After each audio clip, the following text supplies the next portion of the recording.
Olá pessoal, tudo bem? Iniciando mais uma live.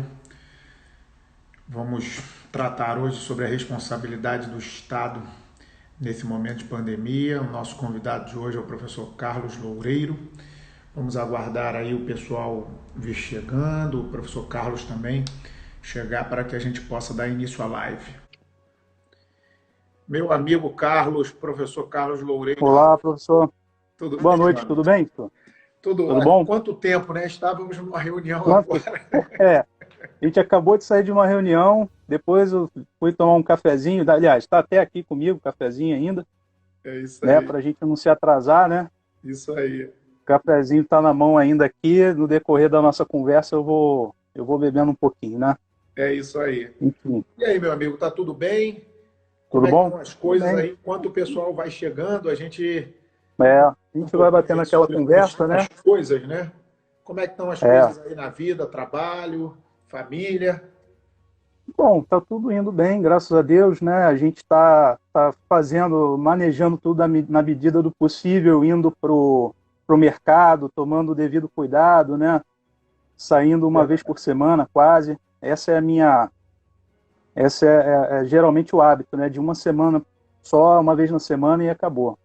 É, realmente, por aqui, graças a Deus, né? A família bem, né? Porque eu sou você me conhece, sabe que eu sou um advogado empresarial, né? O meu dia a dia é o Sim. direito tributário. Eu trabalho quase que exclusivamente para pessoa jurídica. Contudo, eu Uhum. sou da opinião que nós precisamos ter um meio termo, né? Não posso querer tudo para a economia e nada para a saúde, né? Até porque Pois é. sem saúde você não vai usufruir da economia, né? Aproveitando esse momento aí, agradecendo a presença dos amigos que estão chegando. O Johnny, nosso aluno, está aí já. O Johnny, O Luiz Carlos Ferrari também está chegando Johnny aí, sempre grande presente, né? amigo. Né? Tá todo mundo chegando por aí. Eu também estou vivendo mais ou menos esse padrão, né? Eu tento até sair uma vez na semana, infelizmente ou felizmente, né? Eu tenho alguns trabalhos que necessitam da minha presença física, algumas reuniões com algumas pessoas que não Sim, podem, não têm a habilidade ainda para manejar as ferramentas tecnológicas, né? Então, verdade, é. infelizmente, as pessoas precisam ainda de uma reunião presencial, mas máscara, luva, álcool gel, distância, né? Ou seja, É. sempre muito complexo. Nós precisamos realmente tomar muito cuidado. Tem mais gente chegando aí. É, Boa noite, quem está chegando aí. Cleiton, querido amigo, também empresário do setor de logística, também está aí. Vamos falar um pouquinho sobre direito administrativo e responsabilidade do É. Estado. A Cristiane. gente pode A gente pode conversar um pouquinho rapidamente sobre o fato do príncipe também, né? Por que não? É É importante, interessante, importante. né? Eu tive essa. A Carol também acabou de chegar aí, só que Carol tem um Instagram que é Juiz em Direito, endireitando. Carol já está pensando, já, né? Criando uma marca, não é isso? Nossa Carol, aluna nossa também. aluna? Ah, é? Aí, ou seja, Legal. eu tive uma live, eu e Cláudio Carneiro, um querido amigo e Sim, grande mestre, professor de altíssimo nível. eu assisti. Dessa Foi live top. Alto saiu, nível. né, saiu um artigo, a gente já escreveu o artigo, será publicado na próxima edição já de uma revista indexada, né, que eu estou guardando aí para a hora certa, né, Sim. falamos disso focado no direito tributário, né? Eu vou até postar Uhum. no canal do YouTube, né, que é o Resenha Tributária. Eu vou postar um vídeo Sim. que o Cláudio fez falando em 5 minutos sobre o fato do príncipe aplicado ao direito tributário, porque a Emerge pediu para ele fazer isso, é professor de lá, né? Pediu para ele fazer, Sim. e eu já pedi autorização, eu vou postar lá. Então é importante que a gente tenha a sua visão, Carlos, visão de direito administrativo, de administrativista, Sim. sobre o fato do príncipe.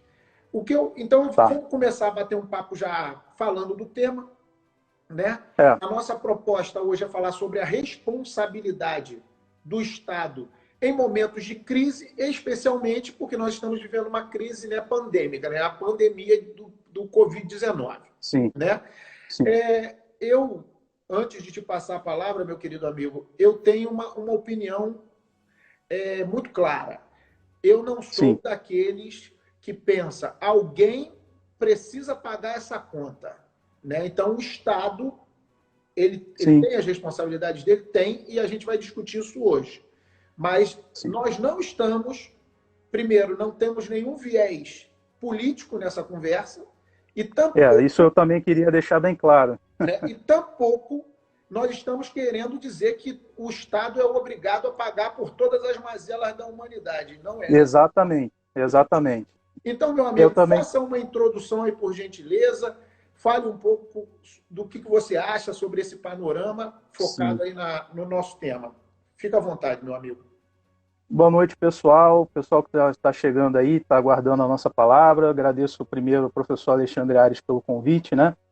Enfim, o ponto de vista aqui hoje é justamente a responsabilidade civil objetiva do Estado, né? A gente não vai ficar aqui discutindo as teorias, né, do direito administrativo, a gente vai tentar ser aqui o mais didático e o mais direto possível, porque a gente não tem como, né? Eu vou mostrar aqui a vocês os pontos de vista. Tem um ponto de vista do advogado estatal, que vai trabalhar muito com isso, né? O desafio dos magistrados perante essas novas demandas que vão ocorrer, né? E também o lado do particular, né? O lado do dono de empresa, o lado do, enfim, do trabalhador. Isso também vai acontecer de qualquer forma, né? Muitos professores já estão falando aí de uma forma didática, não estou falando aqui no sentido irônico e tal, mas muitos professores de direito administrativo falam em ACDC, antes do coronavírus e depois do coronavírus, né? É verdade. Então, muita coisa vai acontecer a partir de agora, e junto com o que a gente já tem pronto, né? A gente já tem a doutrina, a gente já tem a jurisprudência, enfim, né? A legislação dentro das fontes do direito administrativo, poder aqui solucionar, trazer uma luz aqui para quem quer, né, nos ouvir. E, de certa forma, é a teoria do risco administrativo, né? A gente não pode negar isso dentro do direito administrativo. Teoria do risco administrativo, que a gente vê lá na Constituição Federal, né, artigo 37, parágrafo 6º, tá? E aí caberia, de repente, um direito de regresso, né, ao agente público que atuou de forma omissa. Isso também a gente tem que, né, considerar, tá? Enfim, a gente tem as teorias, né, do caso fortuito, força maior, né? Não que o coronavírus seja, por exemplo, o fato do príncipe, né? O fato do príncipe é justamente a atitude do governo, a atitude do poder público para tentar, né, de certa forma, solucionar o problema, né? A gente tem legislação já, bastante legislação acerca do tema, temos também projetos de lei para tentar contornar a situação, né? Inclusive aí um já foi até aprovado no Senado, PL 1179 de 2020, né?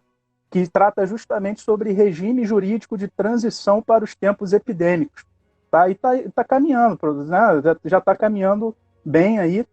O artigo 6º, por exemplo, ele fala na tentativa de limitar efeitos retroativos para contratos, né? Que poderiam muito bem ser cumpridos. Se, por exemplo, a pessoa poderia cumprir um contrato, não teria como colocar isso na culpa do Estado, jogar isso nas costas do Estado, dizendo que o Estado deveria pagar, por exemplo. Se a pessoa tem condições de cumprir um contrato, naturalmente, né? Então, o projeto de lei 1179, ele visa justamente isso, procura, né, esclarecer, não está criando nada de novo no direito administrativo, ele só está reforçando ali, tá, o que a gente já tem. Tá? Isso aí não tem nada muito novo. O Senado aprovado lá o projeto de lei do Anastasia, né? Seria uma Enfim, adaptação ao tempo de crise. exatamente. É um projeto de lei, a lei vai ser temporária, tá? Só enquanto durar a pandemia, e visa justamente a tentar solucionar certos problemas até dentro do direito civil. Infelizmente, aqui eu vou estar devendo informações para a galera que queria alguma coisa de direito civil, né? Não é o foco aqui Não é? da nossa conversa, tá? E aí, enfim, já tem até livro, né?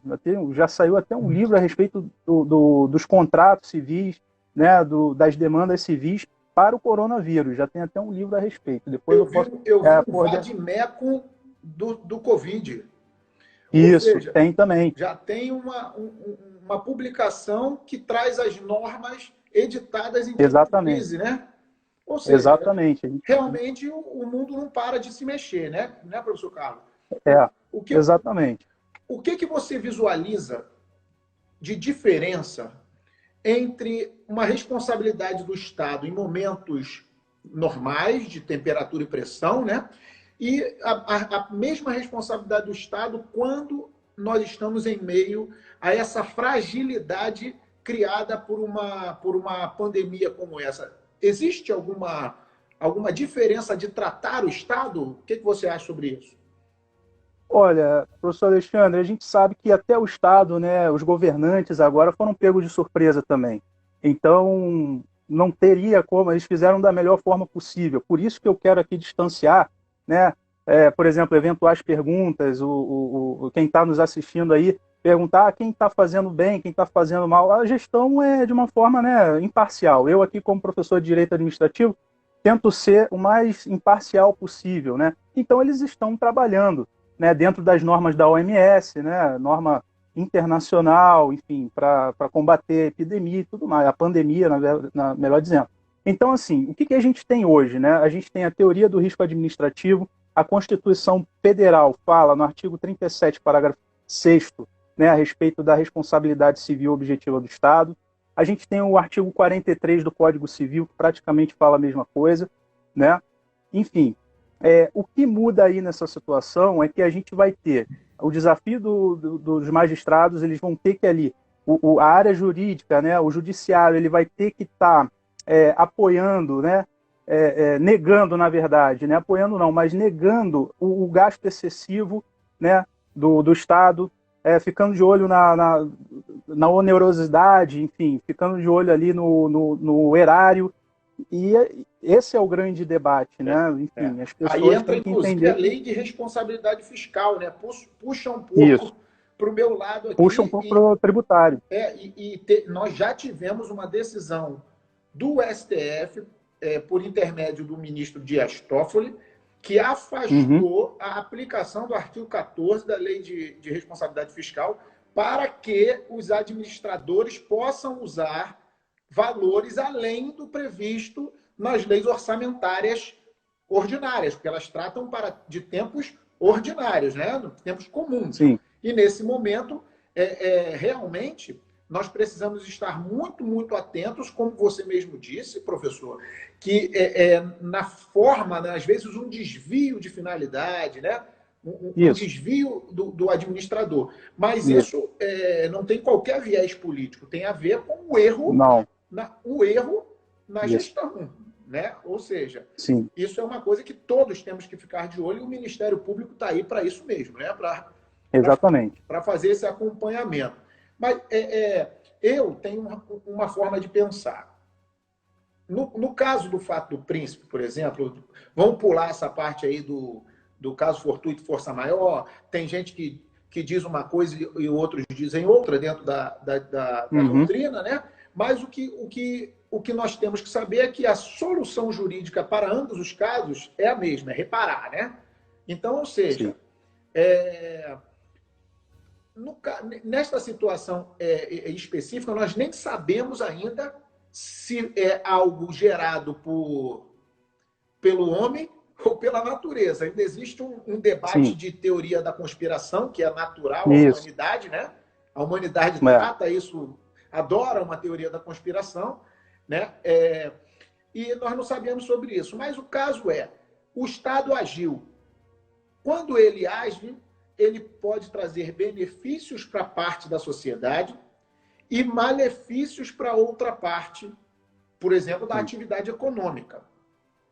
E aí, esse malefício, por mais que ele não tenha sido gerado com dolo, com intenção de prejudicar, o que você pensa da busca junto ao Estado dessa reparação de eventual problema? Porque nós já sabemos que vai haver uma quebra substancial na atividade econômica, né?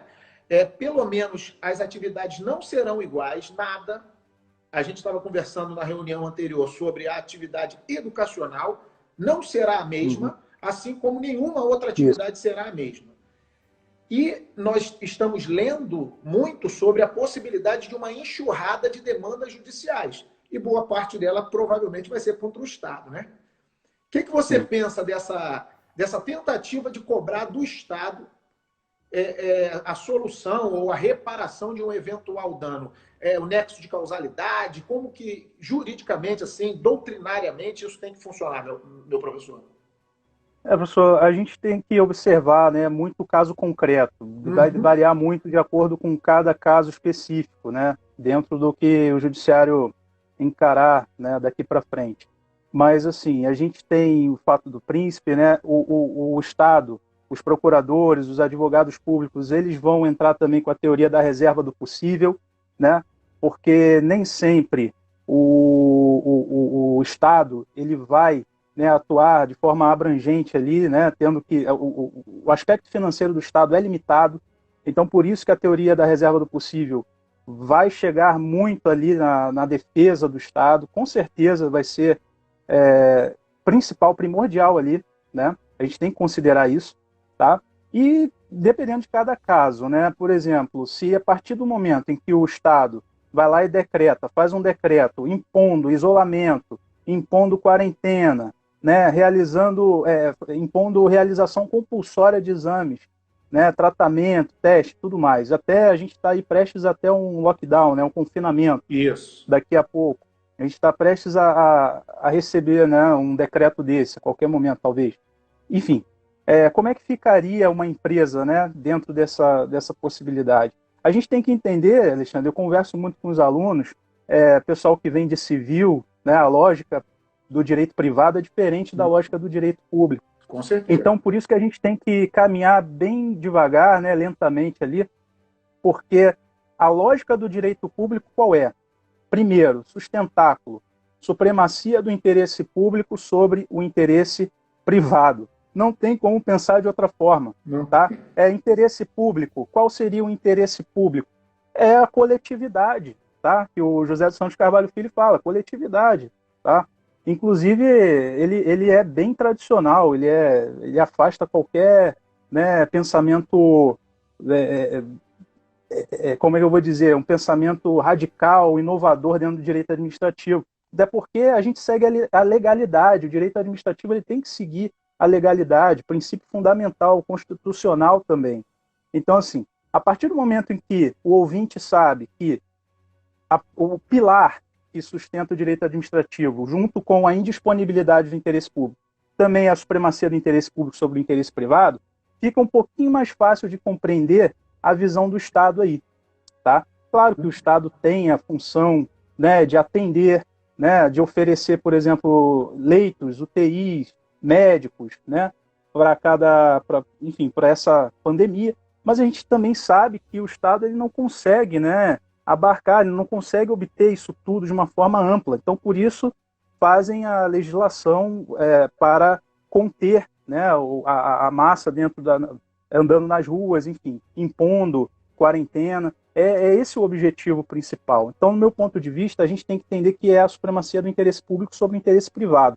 Muitas pessoas falam, né, como é que pode derrubar as casas, né, para poder fazer uma via, para fazer uma autoestrada, para fazer a linha vermelha, para fazer, enfim, linha amarela. É justamente por causa disso, a supremacia do interesse público sobre o interesse privado. Às vezes a família ali fica, né, quer o devido, claro, vai receber a indenização devida, né, justa em dinheiro, conforme a Constituição, mas ela está sendo ali removida por um interesse maior, que é o interesse público. Né? Essa lógica a gente tem que entender, senão fica difícil. Verdade.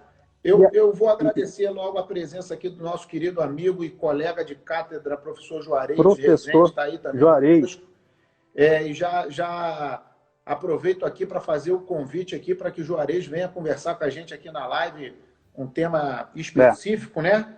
Eu acho que é importante. Ele está dizendo aqui que no direito penal garantista existem controvérsias em razão do perigo de uma proporcionalidade pró-societar. Professor Carlos, eu penso da seguinte forma: eu concordo com a supremacia do interesse público sobre o privado, concordo, até porque você está cuidando de uma coletividade, E talvez Isso, isso necessariamente possa afetar um indivíduo na sua particularidade, né? A exatamente. particularidade desse indivíduo, no que tange ao direito público, ela pode ser afastada. Só que, até nisso, o Estado tem a obrigação de fazer a reparação de eventual dano. E por exemplo, Uhum, nesse caso específico que você citou aí, de uma desapropriação, ela tem que ser justa e prévia, né? Então, sim. ou seja, na minha forma de pensar, eu para escrever esse último artigo, eu e Cláudio Carneiro, professor Cláudio, a gente estudou, eu tenho estudado bastante sobre isso, e a recomendação para os nossos queridos amigos, alunos e ouvintes aproveita o momento para cair para dentro da leitura, estudar muito, né? E se Isso, aprofundar cada vez mais no que se pretende ser bom um dia. Nós pretendemos ser bons um dia no que a gente gosta de discutir, então a gente não para de estudar nunca. Então eu percebi que o exatamente. professor Celso de Mello, professor Diogo de Figueiredo, né? Professor Diogo Felício Moreira de Neto, Moreira Neto, eles, sim. eles ainda assim eles defendem o posicionamento de supremacia do interesse público sobre o privado, mas existindo um nexo de causalidade, né? Sim. Uma Na certa ação estatal. relativização, né? E no meu prejuízo, eu necessariamente, ou melhor dizendo, necessariamente, eu posso buscar a reparação desse dano junto ao ente jurisdicional, aí, o órgão jurisdicional, para que o ente público me Sim, ressarça. Eu acho possível, mas sim, quando você fala possível, você entra de novo no princípio da reserva do possível. no possível. Será que o É, Estado terá a possibilidade de reparar eventual dano? Entendeu? Será que vai sempre é ser possível, provado né? que aí você afasta a responsabilidade objetiva, né, Carlos? Aí Isso, já demanda de prova, de nexo causalidade, né? sim, E é. eu já vou aproveitando aqui esses momentos e já vou repassando algumas perguntas aqui, porque eu tenho minha opinião, e aí eu vou discutindo contigo aqui. O que você acha de dispensa de licitação? Isso é a pergunta dos nossos ouvintes aqui. Uhum. O que você acha de dispensa de licitação no momento exato, caso concreto, em crise pandêmica como a gente está vivendo? Dispensa de licitação. O que você pensa disso? A gente tem que sempre observar, como a gente já veio falando no início da live, né, a situação do desvio de finalidade. A gente tem que estar de olho, porque é uma porta aberta para fraude também, né, professor? Sim, É uma porta aberta para que aconteçam até, não só fraudes, enfim, que firam o princípio da impessoalidade. Isso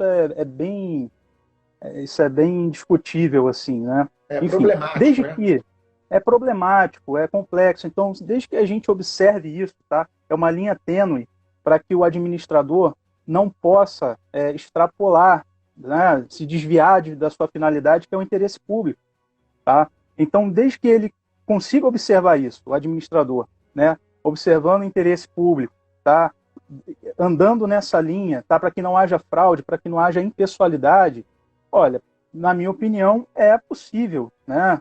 É possível. Por isso que o direito administrativo ele tem que estar sempre ali com a letra da lei. Na minha opinião, né? Não É, tem como ser fora da legalidade e é. da impessoalidade, né? Artigo 5º ali, a gente está ali com todas elas elencadas ali. A gente Legalidade, impessoalidade, problematiza, né? moralidade, A gente isso. problematiza dessa forma, por quê? Porque a dispensa de licitação, caso ela seja feita de forma equivocada, gerará o título da live, né, meu amigo? Que é a responsabilização do Sim, Estado e do gestor. Esse ainda é pior, né? sim, Vai acabar isso. responsabilizando a pessoa física do gestor. Subjetiva, né? Vai ser subjetiva, sempre, né? Só que, veja só, eu concordo com dispensa de licitação em caso de urgência e eu acho que o que a gente está vivendo é Sim, muito mais do que uma urgência. Né? Até porque, por que se dispensa uma licitação? Para que você não tenha que aguardar a publicação de diário oficial, apreendentes, abertura de pregão, disputa de recurso, né? Recurso, E aí passaram-se 5, 6 meses e não se comprou, por exemplo, a máscara, a luva Isso. cirúrgica. Eu acho Não adianta, né? possível, né? Mas eu concordo em gênero, número e grau. É nesse momento, eu, se fosse gestor público, ordenador de despesa, eu teria um medo assim absurdo de dispensa Isso, de licitação, né? isso. Porque É, é é uma uma porta coisa aberta. muito complicada, né? Você É, dispensar uma licitação e você está dizendo que está correto. Aí a responsabilidade subjetiva passa a ser sua, né? sim. Então, então é A possível, gente né? Na É tua opinião, possível, é sim. possível. Respondendo a pergunta aí do nosso querido, não sei, o ouvinte aí, falou. É justamente isso, é possível, desde que a gente esteja observando, né, os limites dos poderes administrativos, né, observando ali o que de repente possa extrapolar, né, o excesso de poder ou o desvio de poder, né, observando isso. A gente tem que observar isso, né, e eventuais fraudes que podem ocorrer. Licitação, isso a gente vai ter que estar lá na 8666 de 93, né, observando também o equilíbrio financeiro, econômico-financeiro, né? A gente vai ter que observar também o lado da empresa, né, que está ali prestando o serviço, enfim. Sim. A gente vai ter que estar sempre de olho nisso, né? Por isso que eu digo, cada caso é um caso e o direito administrativo, para quem está chegando agora, a gente tem que deixar essa lógica, tá? É a supremacia do interesse público sobre o interesse privado, coletivo sempre. Apesar de, obviamente, doutrinadores, né, relativizarem a supremacia do interesse público sobre o interesse privado. Existem autores dentro do direito administrativo que naturalmente vão criticar, tá? Né? Uns têm até no dia a dia do trabalho muitos casos de relativização do princípio da supremacia do interesse público, mas convenhamos, né, que a princípio a regra básica é essa. É Não tem essa. como duvidar. Eu Não tem concordo, eu como concordo. duvidar, Tem uma outra tá? pergunta aqui, professor Carlos. A gente já aproveita para esse momento para agradecer mais alguns amigos aí. Leonardo, professor Leonardo de Paula também está aí com a gente. Né? Felipe também acabou de chegar. Lili. Está todo mundo aí nos ouvindo. Meu amigo, uma pergunta, né, é um pouco teórica, mas eu gostaria de puxar essa Uhum. pergunta para a forma de responsabilização do Estado, que é o que a gente está discutindo, e o direito Sim. administrativo, que é o seu dia a dia. A pergunta é: essa possibilidade, essa flexibilização da utilização das ferramentas normativas, como, por exemplo, MPs, chovendo MP, né? Uhum. Qual seria aí a forma correta de se visualizar isso, ou a sua forma de pensar, utilização de MP e não de uma lei, ou a observância da Constituição, na hora de se normatizar um momento como esse de crise pandêmica, e se existe, logicamente, faz aí o cotejo com o nosso tema, que é a responsabilidade de algum desvio de finalidade na criação de um ato normativo como esse, medida provisória em chuva, aí, como a gente está vivendo. O que você acha disso, meu amigo? Uhum. A minha opinião, professor, é que a gente, primeiramente, deve estar sempre de olho na Constituição Federal, né, a legislação nossa básica, né, legislação administrativista, a jurisprudência, né. Geralmente, MPs, elas só vão, né, tentar solucionar um caso específico ali, né, para que a gente possa ter uma luz, uma guia ali para tentar solucionar certos casos, né. No meu ponto de vista, é isso. Basicamente isso. Então, é possível, sim, tá? A gente ficar de olho em MP e sempre contribuindo, né, somando com o que a gente já tem. Tá? A explicação para. Mas a minha, eu tenho uma opinião e vou dar já. Mas você é meu Fica à convidado. vontade. Eu também tenho a minha defesa aqui. Eu vou tentar botar os dois pontos de vista, mas também eu tenho a minha opinião já embasada a respeito. Então, para Essa, mim, a nossa essa conclusão, cada um. quantidade, eu como tributarista, e por isso estou dentro do direito público de braços dados, né, ombreado com você, né? Então, Sim. eu sempre neguei a utilização de medida provisória para tratar de direito tributário. Eu não gostava disso. Contudo, nós tivemos uma emenda Constitucional que modificou o artigo 66 e trouxe essa possibilidade, né? Sim. Infelizmente, nós não temos uma política pensando no interesse público.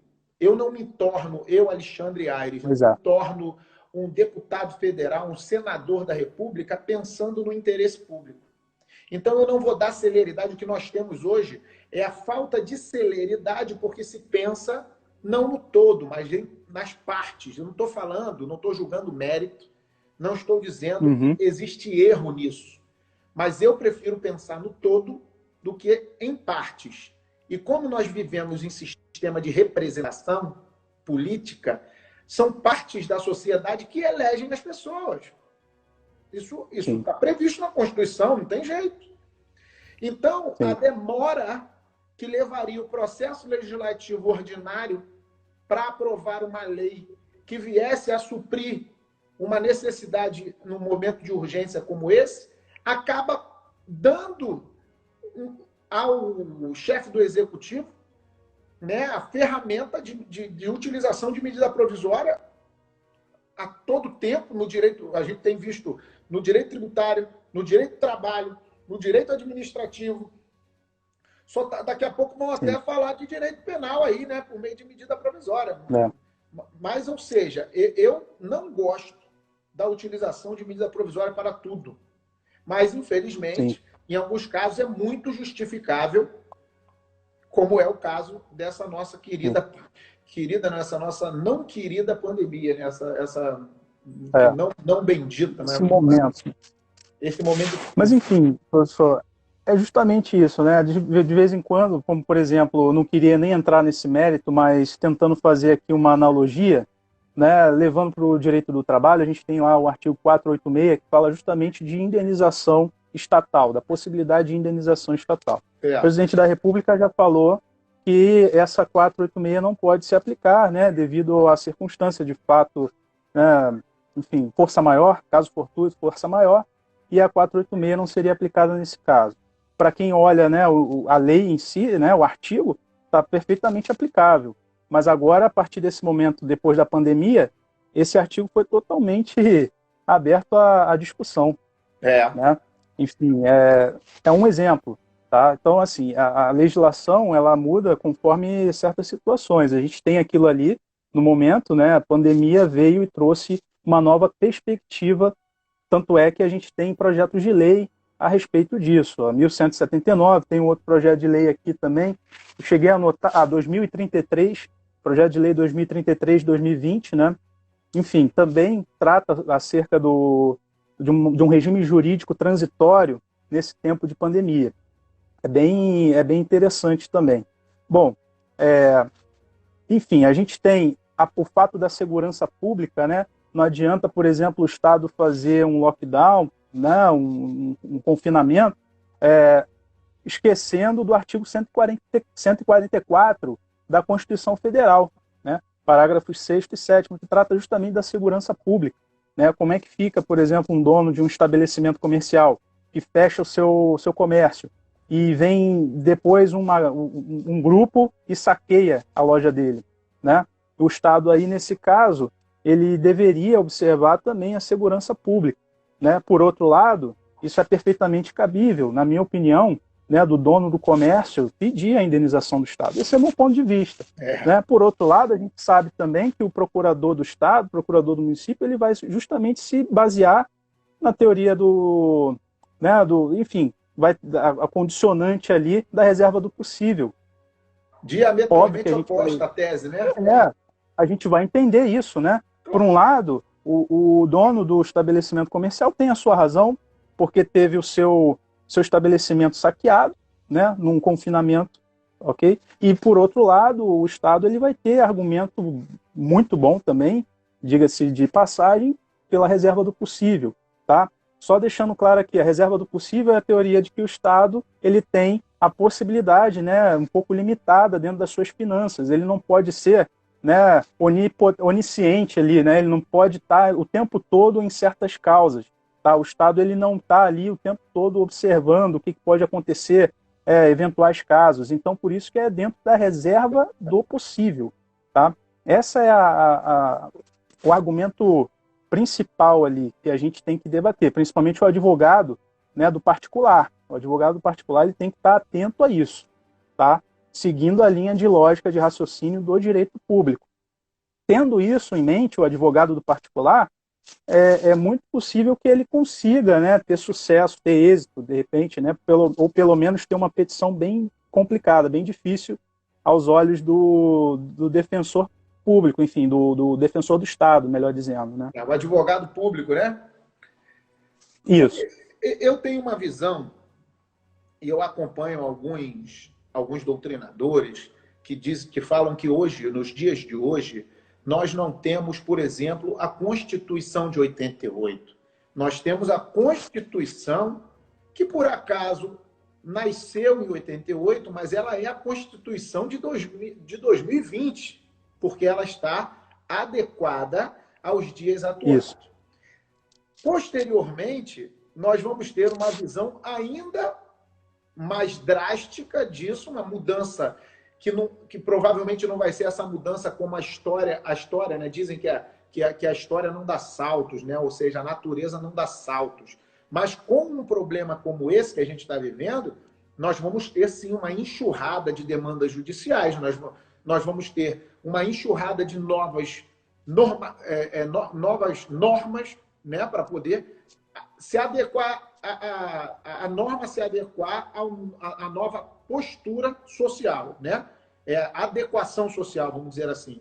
E o que você acha? Exatamente. É possível se continuar usando normas antigas no momento de total diferença social que vai passar a vigorar a partir de agora? O que você acha sobre isso? É um pouquinho, né, cedo para afirmar isso, né? Mas eu deixaria o meu depende, né? Né? É a pergunta de 1 milhão, né, de dólares. Então, assim, a princípio, vai depender, tá? O depende é sempre interessante para a gente, né, deixar por alto ali a resposta. Isso. Mas é possível que o direito administrativo aí ele possa se remoldar, né? É bem possível isso. A gente vai aguardar a jurisprudência a respeito, né? A STJ já vem também decidindo algumas coisas agora, né? Meados de março. A gente está atento a isso, né? Inclusive o ministro Kukina falou a respeito de responsabilidade civil do Estado já, coisas bem interessantes a respeito do fato do príncipe, bem interessante mesmo. Ele está em cima disso, ele observa isso e ele está ciente de que o papel dele, né? Como ministro do STJ, é justamente o de apaziguar, né, tentar o equilíbrio o máximo possível, né, entendendo o ponto de vista do particular, mas também protegendo o orçamento público. Isso aí, sem dúvida, porque senão colapsa. Né? Imagina, tanta demanda começa a colapsar. Né? Enfim, o Estado ele não tem ali o suporte, ele não tem o respaldo ali financeiro para tanto, né? E ele está ciente disso, ele inclusive fez uma explanação bem interessante a respeito do tema, enfim, e eles estão bem atentos a isso. Tá? Em direito tributário, eu costumo dizer, eu não sou aquele defensor mor de se conseguir reduzir tributo, acabar com os tributos, fazer com que o contribuinte não pague nada. Não se trata disso. Quem estuda de verdade direito tributário percebe que o Estado forte é aquele que arrecada muito. E ele será bom para o seu contribuinte quando ele faz uma boa contrapartida dos valores arrecadados, certo? E é exatamente isso que já disse o STJ, que disse o STF também, já o ministro Luiz Roberto Barroso falou isso, o ministro Schietti usou essa colocação também, quando fez uma diferenciação da arrecadação tributária, utilização dos recursos tributários na administração pública, e aí vem para a área do direito administrativo. O direito tributário arrecada, o direito financeiro vai gerir ali o dinheiro, e o direito administrativo vai aplicar esse dinheiro, vai fazer a licitação, né? os contratos públicos, né? E como é que ficam esses contratos públicos avançados num momento como esse, Carlos? Uma coisa que me veio à mente aqui, como é que fica aos olhos da 8666? Como eu já falei, né, a gente tem que observar sempre o equilíbrio econômico-financeiro. Enfim, me veio à cabeça, inclusive, a questão de cobrança de novos tributos. Enfim, eu sou contra, né, o meu ponto de vista não é favorável a esse tipo de coisa, né. Muitos falam, até doutrinadores do direito administrativo falam em retorno da CPMF, né, imposto sobre grandes fortunas, por aí vai, para tentar, previsto, para né? tentar, Entrou em vigor, mas...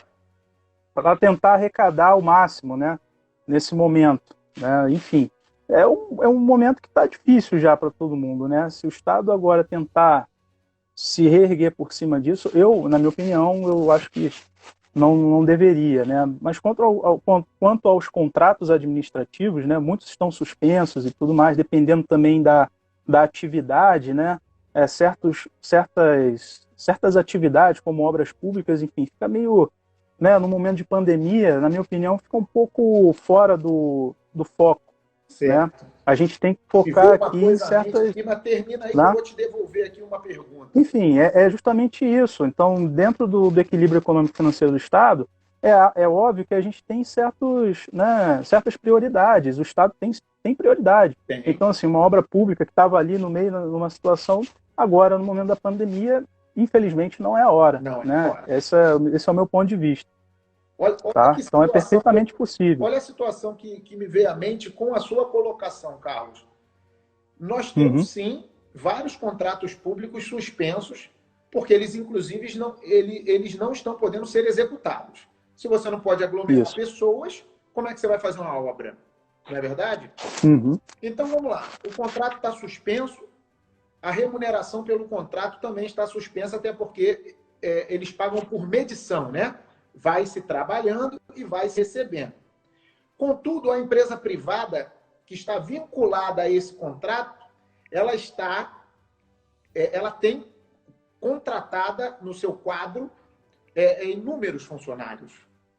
Esses funcionários vão ter o contrato suspenso na forma da medida provisória 926, né, que foi a medida provisória que tratou desse caso aí. Só que isso tem prazo. Suspende-se ali por 60 dias, reduz a carga horária do funcionário por mais 60, e aí vai. Mas e se o contrato público permanecer suspenso e a obrigação de pagar os seus funcionários, os seus prestadores de serviço da empresa continuar viva, voltar antes disso? Como é que você acha que fica o equilíbrio econômico-financeiro disso? O Estado o contratado vai conversar com o Estado para que ele ajude a pagar a folha? E se não pagar a folha, pelo menos, como é que fica isso? Responsabilidade do Estado, porque eu sei que a gente acaba pressionando quem sabe mais, que é o seu caso, mas é porque a gente está falando de responsabilidade. Existe essa possibilidade? O que você acha? Isso veio na minha cabeça agora. Alexandre, assim, professor, convenhamos, né? Esse fato já vem antes da pandemia, né? Muitos municípios, muitos estados já vinham capengando ali em certos contratos, enfim, já não vinham cumprindo, né, o estabelecido, e agora, mais uma vez, com o impacto da pandemia, isso vai ser muito maior, né? Então, assim, entre nós, isso já vinha antes, né, da pandemia. No dia a dia, enfim, na teoria é uma coisa, mas a gente já vê que, enfim, o Estado agora vai ter mais esse problema, né? Mais um. Para tentar administrar mais esse problema, né? Esse é o grande ponto, né? O ponto-chave aí, que também é a pergunta de $1 milhão, né? Isso a gente vai ter que ver, vai ter que encarar no judiciário, vendo... Caso a caso, né?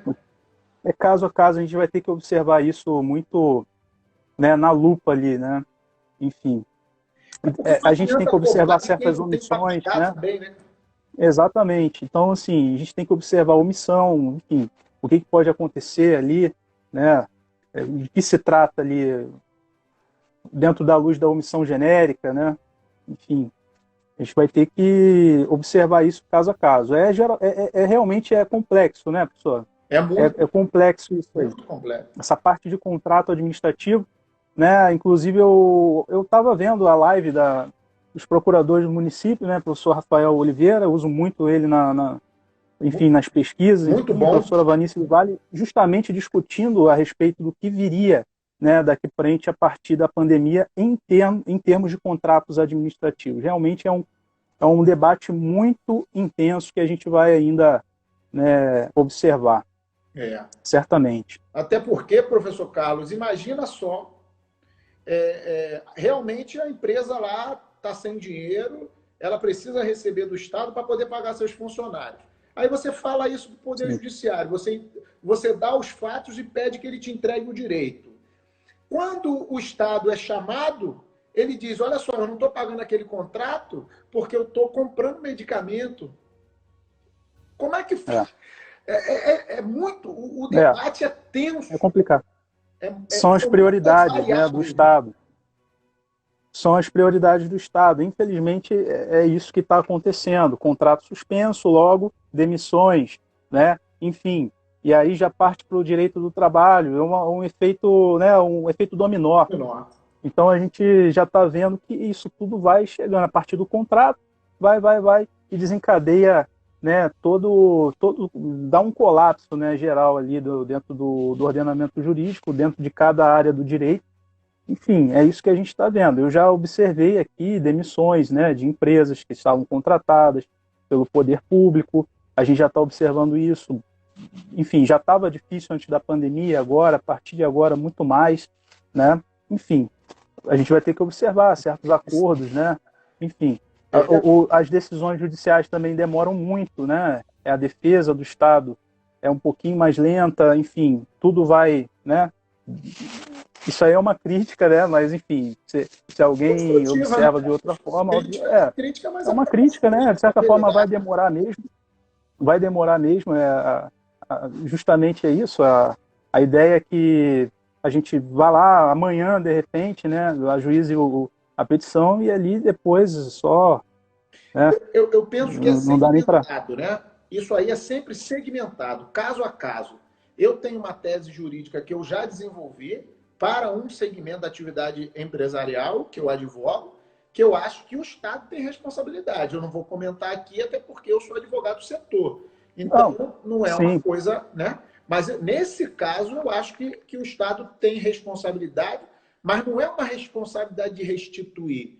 É uma responsabilidade de se afastar, não cobrar para que a relação seja equilibrada, né? Mas veja só, como nós já estamos partindo para os 10 minutos, 12 minutos finais da nossa live, que é o Instagram. Passa rápido, hein? O Instagram ele tem uma de 1 hora, né?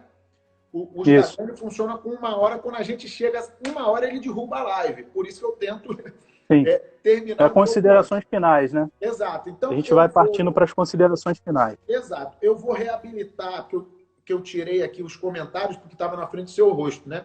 Então, eu vou reabilitar os comentários aqui, até para que aqueles que queiram fazer perguntas façam agora, né? Para que a gente possa dar continuidade. E aí eu vou fazer uma consideração e aí repasso para ti, para que você me diga o que você entende sobre isso.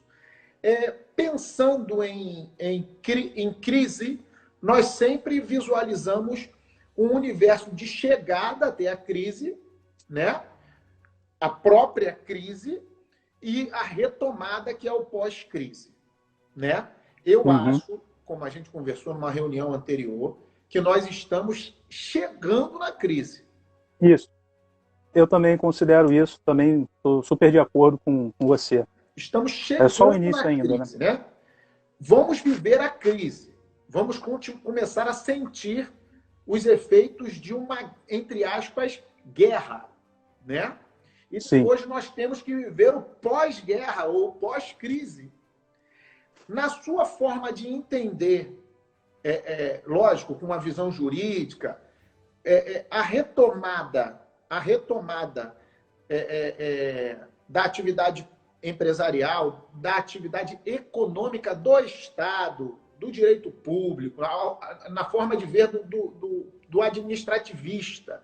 Essa retomada acontecerá, não acontecerá, ou precisará de bastante maturação? O que você pensa sobre o enfrentamento da crise, do olho do furacão e o pós-crise? Diga para mim aí, meu amigo. Uma opinião, né, uma opinião baseada no estudo, né, na observação, enfim. Isso. Né, é o que a gente ainda vai observar é que, é como eu disse, o efeito dominó. A gente não sabe até quando os dominós vão caindo, né?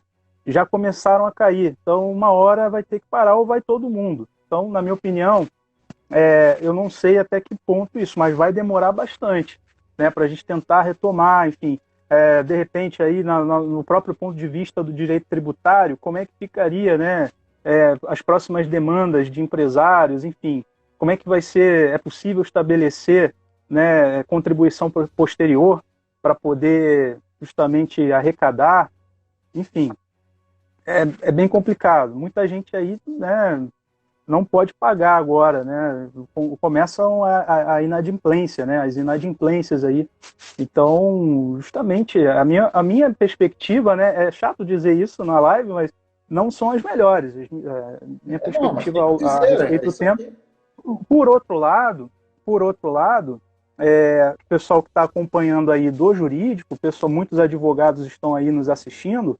Por outro lado, é perfeitamente possível que você entenda o argumento, né, do particular, se você for o advogado particular, né, recolha, faça uma boa petição, tá? E ali você tem uma pergunta aí, professor Aires, eu tô se puder lendo ler aqui, aí, pode a gente falar que eu tô tenta, lendo aqui, já te passo. tá? Então aí a gente, né, tem essa possibilidade de arrecadar, de o Estado arrecadar, enfim. É essa nova, eu estava falando do desafio do advogado, né, particular, quanto do lado do advogado público, né? Uhum. Enfim, do advogado do Estado. Então, a ideia é essa, que o advogado possa recolher essa ideia, tenha também a lógica do direito público, que é bem complicada, né? Principalmente um civilista, né? Já de anos de carreira, querendo entender a lógica do direito público, fica bem complicado, né? Não é por aí que as coisas andam. Apesar de, né, o artigo 37, parágrafo 6º da Constituição, ser basicamente, né, a letra do artigo 43 do Código Civil, a gente tem que entender que a lógica do direito público é diferenciada. Né? Mais uma vez, né, eu sempre falo isso por entender de outra forma. Tá? Qual foi a pergunta, professor? A responsabilização do gestor público, né? Pois é. De acordo com isso, com a responsabilização do gestor público, eu ainda continuo batendo na mesma tecla do excesso de poder e do desvio de poder. Desde que o gestor público esteja, né, atento à legalidade, tá? A legalidade, né, do artigo 37 caput da Constituição, e também, né, observando, não passar, não extrapolar, né, o poder, né, o seu poder administrativo, dentro da sua competência, não extrapolar isso, é perfeitamente possível a dispensa de licitação, né, nesses tempos de pandemia. O que eu digo é que, quando há uma dispensa de licitação, a porta fica aberta para fraude, para impessoalidade, né? Esse é o grande foco, esse é o grande problema. Mas desde que a gente observe isso, não há problema, não há nenhum equívoco, né? Enfim. Por exemplo, o particular ele vai observar também, terá que comprovar a culpa do Estado, de que forma, que omissão, né, o Estado teve nesse caso, enfim. Fala pessoal, retornando aqui a live só para o encerramento, né? Faltando 5 minutos, eu acho que eu cometi um equívoco aqui, que eu liguei o carregador e a live caiu. Deixa eu chamar o professor Carlos de novo aqui para a gente fazer as considerações finais aqui.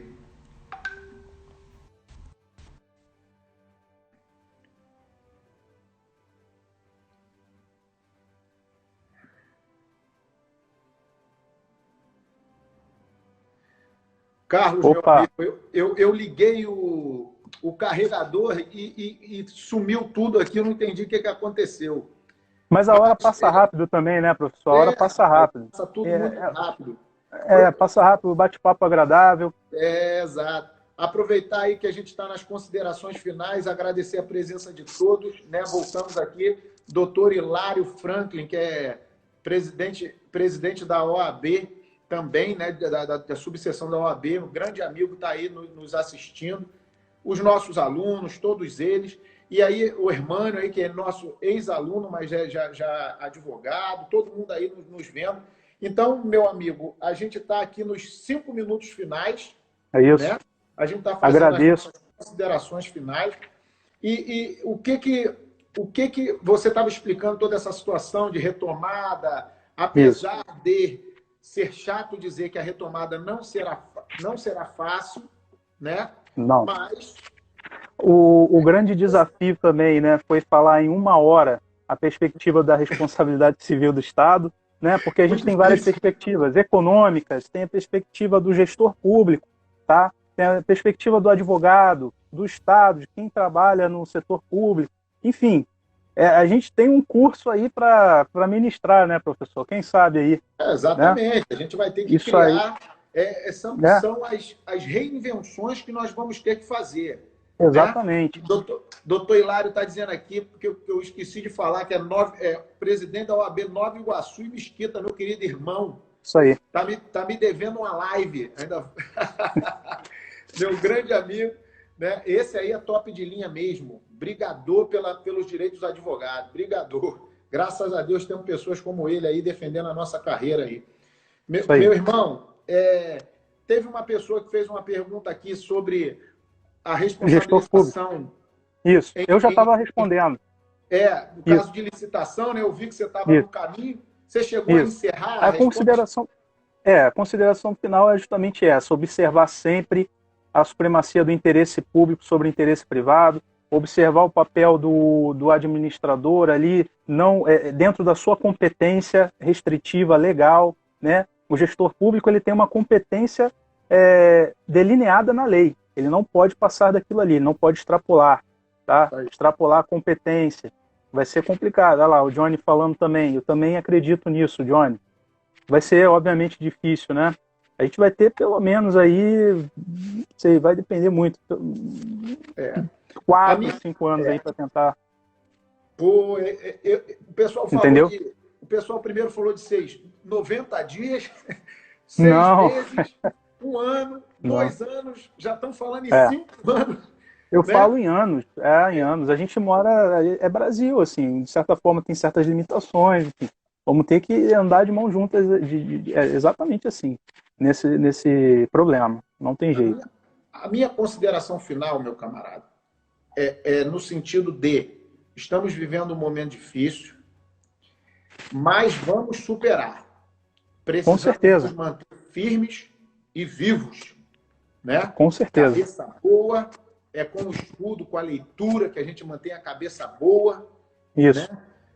Vai fazer, não pode sair de casa, faz a sua flexão ali no banheiro mesmo, faz Exatamente. E vamos indo.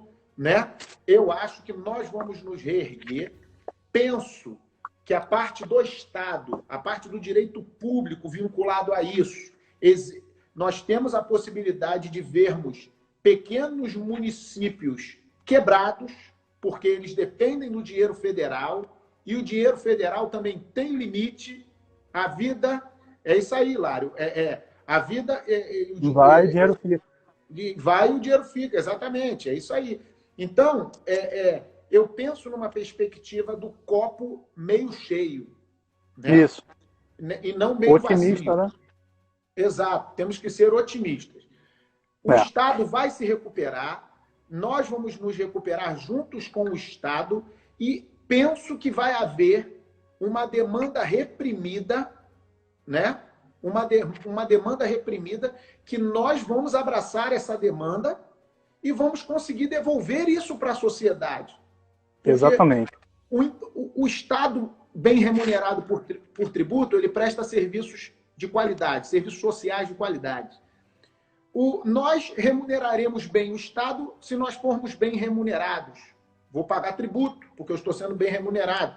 O empresário vai contratar o advogado, porque ele está precisando, ele está tendo um faturamento favorável. Isso é um círculo virtuoso que vai voltar a acontecer e de forma muito diferente, como nós nunca vimos, porque nós nunca vivemos essa situação, meu amigo. É isso que eu penso. Exatamente.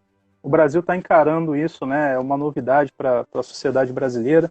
E o direito administrativo fazendo o papel de se remodelar sempre, né? Buscando sempre tentar solucionar esses problemas. Tá? É isso aí. Enfim, eu agradeço muito a participação do pessoal aí que está com a gente.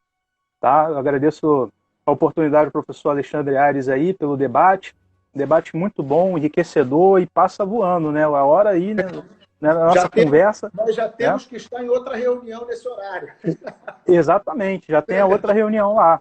Tem outra reunião. Do pessoal da faculdade, exatamente. É isso aí. Pessoal, amigo, obrigado. Eu é que agradeço por você ter aceito o convite, conversar com pessoas de pensamento aberto, muito mais do que você é um cara extremamente inteligente, mas a inteligência, ela, na minha forma de ver, é aquela pessoa que aceita o pensamento do outro, por mais que eu tenha um entendimento diverso. Eu não vou brigar contigo, eu só vou debater com você. Simples assim. Então, ou seja, é dessa forma que a gente pretende reconstruir a nossa sociedade, né? Porque ela está vivendo uma desconstrução. Então, obrigado, meu irmão. Obrigado eu que agradeço. a todos os presentes aí. E vamos em frente. Acaba. Tá joia, meu irmão? Joia, abraço. Boa noite para vocês. Fiquem com Deus. Abraço. Tchau, tchau. Tchau.